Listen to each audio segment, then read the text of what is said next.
ರಾಜ್ಯದ ಮಿನಿ ವಿಧಾನಸೌಧಗಳಿಗೆ ನಾಡಪ್ರಭು ಕೆಂಪೇಗೌಡ ಹೆಸರಿಡಲು ಆಗ್ರಹ. ಕರ್ನಾಟಕ ಮಾತ್ರವಲ್ಲದೆ ಇಡೀ ವಿಶ್ವದಲ್ಲೇ ಖ್ಯಾತಿ ಹೊಂದಿರುವಂತಹ ಬೆಂಗಳೂರು ನಗರವನ್ನು ನಿರ್ಮಾಣ ಮಾಡಿ ಎಲ್ಲಾ ಜಾತಿ ಜನಾಂಗದವರಿಗೆ ವ್ಯಾಪಾರ ವಹಿವಾಟಿಗೆ ಅನುಕೂಲ ಕಲ್ಪಿಸಿದ ನಾಡಪ್ರಭು ಕೆಂಪೇಗೌಡ ಅವರ ಆಡಳಿತ ಮಾದರಿಯಾಗಿದ್ದು, ಎಲ್ಲಾ ಮಿನಿ ವಿಧಾನಸೌಧಗಳಿಗೆ ಅವರ ಹೆಸರು ಇಡಬೇಕೆಂದು ಕೆಪಿಸಿಸಿ ಮಾಜಿ ಸದಸ್ಯ ನಾರಾಯಣಸ್ವಾಮಿ ಬಂಗಾರಪ್ಪ ಆಗ್ರಹಿಸಿದ್ದಾರೆ. ಸುದ್ದಿಗಾರರೊಂದಿಗೆ ಮಾತನಾಡಿದ ಅವರು, ನಾಡಪ್ರಭು ಕೆಂಪೇಗೌಡ ಅವರ ದೂರದೃಷ್ಟಿಯನ್ನ ಹೊಂದಿದ್ರು. ಸರ್ವ ಜನಾಂಗದ ಅಭಿವೃದ್ಧಿಯ ಕನಸು ಕಂಡು ಪ್ರಾಕೃತಿಕ ಸಂಪತ್ತನ್ನ ಸಂರಕ್ಷಣೆ ಮಾಡುವ ಸಲುವಾಗಿ ಕೆರೆ ಕುಂಟೆಗಳನ್ನು ನಿರ್ಮಿಸಿ ಅಭಿವೃದ್ಧಿಗೊಳಿಸಿದ್ರು. ಹೀಗಾಗಿ ರಾಜ್ಯದ ಮಿನಿ ವಿಧಾನಸೌಧಗಳಿಗೆ ಅಥವಾ ಸಣ್ಣ ನೀರಾವರಿ ಇಲಾಖೆಗೆ ನಾಡಪ್ರಭು ಕೆಂಪೇಗೌಡ ಅವರ ಹೆಸರು ಇಡಬೇಕೆಂದು ಸರ್ಕಾರವನ್ನ ಒತ್ತಾಯಿಸಿದ್ದಾರೆ. ಕರ್ನಾಟಕ ರಾಜ್ಯದ ರೈತರ ಕಲ್ಯಾಣಕ್ಕಾಗಿ ಶ್ರಮಿಸುತ್ತಿರುವ ಸಿಎಂ ಡಿಕೆ ಶಿವಕುಮಾರ್ ಅವರು ಕೋಲಾರ, ಚಿಕ್ಕಬಳ್ಳಾಪುರ ಜಿಲ್ಲೆ ಸಹಿತ ಬಯಲು ಸೀಮೆಯ ಪ್ರದೇಶಗಳಿಗೆ ಶುದ್ಧ ಕುಡಿಯುವ ನೀರು ಪೂರೈಕೆ ಮಾಡುವ ನಿಟ್ಟಿನಲ್ಲಿ ಮತ್ತು ನೀರಾವರಿ ಸೌಲಭ್ಯ ಕಲ್ಪಿಸಲು ಆದ್ಯತೆ ನೀಡಬೇಕು. ಜೊತೆಗೆ ಅವಳಿ ಜಿಲ್ಲೆಗಳ ಕೆರೆಗಳನ್ನು ಅಭಿವೃದ್ಧಿಗೊಳಿಸುವ ನಿಟ್ಟಿನಲ್ಲಿ ಕ್ರಮ ಕೈಗೊಳ್ಳಬೇಕು ಎಂದು ಮನವಿ ಮಾಡಿದ್ದಾರೆ. ಇಡೀ ಕರ್ನಾಟಕ ರಾಜ್ಯದ ಎಲ್ಲ ಜನತೆಗೂ ನನ್ನ ಹೃತ್ಪೂರ್ವಕವಾದಂಥ ಧನ್ಯವಾದಗಳು. ನಾನು ನಮ್ಮದು ಶಿಡ್ಲಘಟ್ಟ ತಾಲೂಕು ಗುಡಿಹಳ್ಳಿ ಗ್ರಾಮ, GN ನಾರಾಯಣಸ್ವಾಮಿ ಅಂತೇಳಿ ನನ್ನ ಹೆಸರು, KPCC ಸದಸ್ಯರು.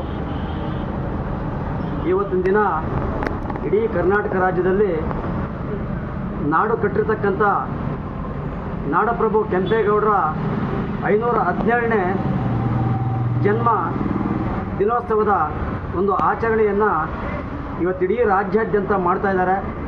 ಎಲ್ಲರಿಗೂ ನಾನು ವಿಶೇಷವಾದಂಥ ಒಂದು ಧನ್ಯವಾದಗಳನ್ನು ತಿಳಿಸ್ತಾ, ನಾನು ತಮ್ಮಲ್ಲಿ ಮನವಿ ಇಷ್ಟೇ, ಇಡೀ ಬೆಂಗಳೂರು ಒಂದಾನೊಂದು ಕಾಲದಲ್ಲಿ ಬಿಂದ ಕಾಳೂರು ಆಗಿ ಇರ್ತಕ್ಕಂಥ ಒಂದು ನಗರವನ್ನು ಎಲ್ಲ ಜಾತಿ ಜನಾಂಗ, ಬರೀ ಒಕ್ಕಲಿಗರಿಗೆ ಸೀಮಿತವಾದಂಥ ಒಂದು ಕೆಂಪೇಗೌಡರಲ್ಲ, ಎಲ್ಲ ವರ್ಗದ ಜನರನ್ನ ಅವರ ಒಂದು ಹಿತದೃಷ್ಟಿಯಲ್ಲಿ ಇಡೀ ಬೆಂಗಳೂರಾಗಿ ಪರಿವರ್ತನೆ ಮಾಡಿರ್ತಕ್ಕಂಥದ್ದು ಎಲ್ಲರಿಗೂ ಗೊತ್ತಿರ್ತಕ್ಕಂಥ ವಿಚಾರ. ನಾನಾದರೂ ಈ ಸಂದರ್ಭದಲ್ಲಿ ಮನವಿ ಮಾಡೋದಿಷ್ಟೇ, ಇವತ್ತು ಏನು ಬೆಂಗಳೂರು ನಗರ ಕಟ್ಟಿದ್ದಾರೆ, ಆ ಬೆಂಗಳೂರು ನಗರದಲ್ಲಿ ಎಲ್ಲ ವರ್ಗದ ಜನಕ್ಕೂ ಆ ಕಾಲದಲ್ಲೇ ವೈಜ್ಞಾನಿಕವಾದಂಥ ಒಂದು ವ್ಯವಸ್ಥೆಯನ್ನು ಒಗ್ಗೂಡಿಸ್ಕೊಂಡು ನಗರದಲ್ಲಿರ್ಬೋದು, ನಗರಪೇಟೆ ಅಂತ ಮಾಡಿದ್ದಾರೆ, ಬಣಜಿಗಳಿರ್ಬೋದು, ಅವರು ಬಳೆ ವ್ಯಾಪಾರ ಮಾಡೋದಕ್ಕೆ ಒಂದು ಬಳೆಪೇಟೆ ಅಂತೇಳಿ ನಿರ್ಮಾಣ ಮಾಡಿದ್ದಾರೆ. ಈ ರೀತಿ ಎಲ್ಲ ವರ್ಗದ ಜನರಿಗೂ ಅವತ್ತಿನ ಕಾಲದಲ್ಲಿ ವೈಜ್ಞಾನಿಕವಾಗಿ ಅವ್ರದ್ದೇ ಆದಂಥ ಒಂದು ಕೆರೆಗಳನ್ನು ಹೆಸರಿಟ್ಟು ಇಡೀ ಬೆಂಗಳೂರು ನಗರನ ಅವರು ಮಾಡಿರ್ತಕ್ಕಂಥದ್ದು ವಿಶೇಷ. ಬಂಧುಗಳೇ, ಈ ಸಂದರ್ಭದಲ್ಲಿ ನಾನು ಸರ್ಕಾರಕ್ಕೆ ಒಂದು ಮನವಿಯನ್ನು ಸಲ್ಲಿಸ್ತಾ ಇದ್ದೀನಿ. ಬರೀ ಆಚರಣೆ ಮಾಡಿದ್ರೆ ಸಾಲದು, ಕರ್ನಾಟಕ ರಾಜ್ಯದಲ್ಲಿ ಕೆರೆ ಕುಂಟೆ ಎಲ್ಲ ಕಟ್ಟಿರ್ತಕ್ಕಂಥದ್ದು ನಾಡಪ್ರಭು ಕೆಂಪೇಗೌಡರು. ಒಂದು ಇತಿಹಾಸ ಇದೆ. ಎಲ್ಲ ಕಡೆ ಕೆರೆ ಕುಂಟೆಗಳು ಕಟ್ಟಿ ಎಲ್ಲರಿಗೂ ಒಂದು ಸಂರಕ್ಷಣೆ ಮಾಡಿ ಇಡೀ ರಾಜ್ಯದಲ್ಲಿ ಎಲ್ಲ ಜೀವನ ಮಾಡಿಕೊಡ್ತಕ್ಕಂಥ ಒಂದು ಕೆಲಸ ಪ್ರತಿ ವರ್ಗದ ಜನಕ್ಕೂ ಕೊಟ್ಟಿದ್ದಾರೆ. ಇವತ್ತಿನ ದಿನದಲ್ಲಿ ಎಲ್ಲ ಕೆರೆ ಕುಂಟೆಗಳು ಮುಚ್ಚಿ ಹೋಗ್ತಾ ಇದ್ದಾವೆ. ಕೆಲವು ಹಿತಾಸಕ್ತಿಗಳು ಕೆರೆ ಕುಂಟೆಗಳನ್ನು ಮುಚ್ಚಿಕೊಂಡು ಇವತ್ತು ವಿಶೇಷವಾಗಿ ನಮ್ಮ ಚಿಕ್ಕಬಳ್ಳಾಪುರ ಮತ್ತು ಕೋಲಾರ ಒಂದು 5 ಜಿಲ್ಲೆಗಳಿಗೆ ಇವತ್ತು ಬರಡು ಜಿಲ್ಲೆ ಆಗ್ತಕ್ಕಂಥ ಒಂದು ವಾತಾವರಣ ನಿರ್ಮಾಣ ಆಗಿದೆ. ಕಾರಣ ಇಷ್ಟೇ, ಅವರು ನಾಡಪ್ರಭು ಕೆಂಪೇಗೌಡರು ಕಟ್ಟಿರ್ತಕ್ಕಂಥ ಏನು ಕೆರೆ ಕುಂಟೆಗಳು ಕಟ್ಟೆಗಳು ಇವತ್ತು ಮುಚ್ಚೋಗ್ತಾ ಇರೋದು ಭಾಳ ವಿಷಾದನೀಯವಾದಂಥ ಒಂದು ವ್ಯವಸ್ಥೆ ಆಗಿದೆ. ಅದಕ್ಕೋಸ್ಕರ ನಾನು ಸರ್ಕಾರಕ್ಕೆ ತಮ್ಮಲ್ಲಿ ನಾನು ಮನವಿ ಮಾಡ್ತಾ ಇದ್ದೇನೆ.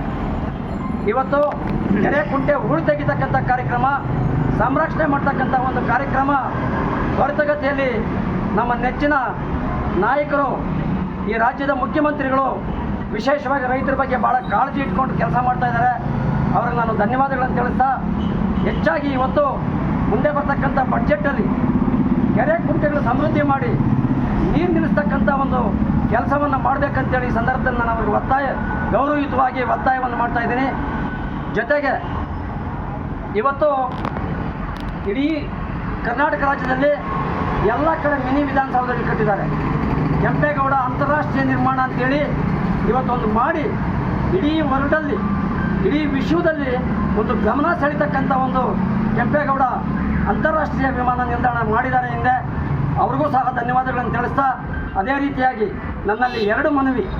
ಇವತ್ತು ಏನು ವಿಧಾನಸೌಧಗಳಿದೆ, ಮಿನಿ ವಿಧಾನಸೌಧ, ಎಲ್ಲದಕ್ಕೂ ಕೆಂಪೇಗೌಡ ಮಿನಿ ವಿಧಾನಸೌಧ ಅಂತ ಒಂದು ಹೊಸ ಹೆಸರನ್ನು ನಾಮಕರಣ ಮಾಡ್ತಕ್ಕಂಥ ಒಂದು ಕೆಲಸವನ್ನು ಮಾಡಬೇಕು ಅಂತೇಳಿ ತಮ್ಮಲ್ಲಿ ವಿನಂತಿಸ್ಕೊಳ್ತಾ, ಒಂದು ವೇಳೆ ಆ ಕೆಲಸ ಆಗದೇ ಇದ್ದರೆ ಇವತ್ತು ಏನು ಕೆರೆ ಕುಂಟೆಗಳಿದೆ, ಸಣ್ಣ ನೀರಾವರಿ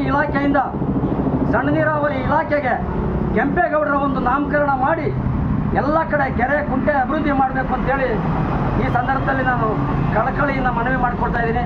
ಜೈ ಹಿಂದ್, ಜೈ ಕರ್ನಾಟಕ, ಜೈ ಕನ್ನಡ, ಜೈ ಭುವನೇಶ್ವರಿ ತಾಯಿ.